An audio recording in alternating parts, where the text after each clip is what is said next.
আমার বাবা 1973 সালে আপনাদের বাপ দাদার ভোটে, আপনাদের চাচাদের ভোটে নির্বাচিত হয়েছিলেন, স্বতন্ত্র নির্বাচিত হয়েছিলেন। আমি জানি না বাপের মতোই বেটিরও কপাল কিনা, বাপও স্বতন্ত্র, বেটিও স্বতন্ত্র, জানি না, এটা সময়। তবে স্বতন্ত্র হইলেও আপনার বাপ চাচারা কিন্তু ভুল করে নাই। আপনাদের বাপ চাচারা কিন্তু আমার বাপকে বুকের মধ্যে নিয়ে নিছিল, তারে ভোট দিছিল।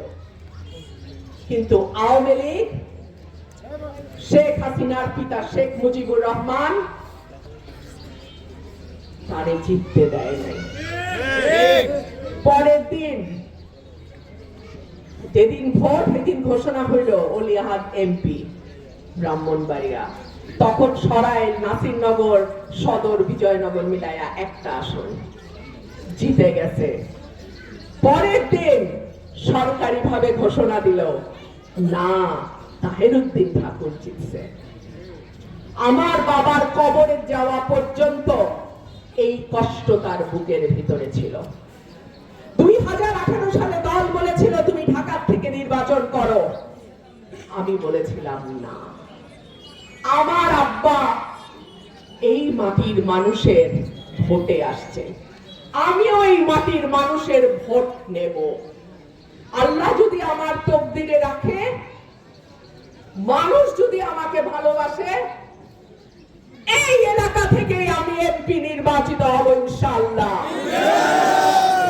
প্রিয় ভাইরা আমার, আপনারা জানেন নির্বাচনের পরিবেশ ঘোলা করবার জন্য নানান রকম ষড়যন্ত্র হচ্ছে। শহীদ ওসমান হাদির জানাজা হয়েছে আজকে ঢাকায়, লোকে লোকারণ্য সেই জানাজা। জানি না শহীদ ওসমান হাদির পরে কার নাম আছে। নির্বাচনকে বানচাল করবার জন্য পতিত স্বৈরাচারের লোকজন যেমন চেষ্টা করছে, একইভাবে দেশের ভেতরেও কিন্তু ষড়যন্ত্র থেমে নাই। আপনাদের কাছে আমার অনুরোধ থাকবে, অনেকেই আমাকে বলে তোমার নিরাপত্তার গাড়ি কই, তোমার লগে কি বলে ওই লোক কই, যে তোমারে গানম্যান কই, যে তোমারে নিরাপত্তা দিবে। আমি বলি মানুষের নিরাপত্তার হেফাজতকারী একমাত্র আল্লাহ, আর জমিনে আমার ভাইয়েরা।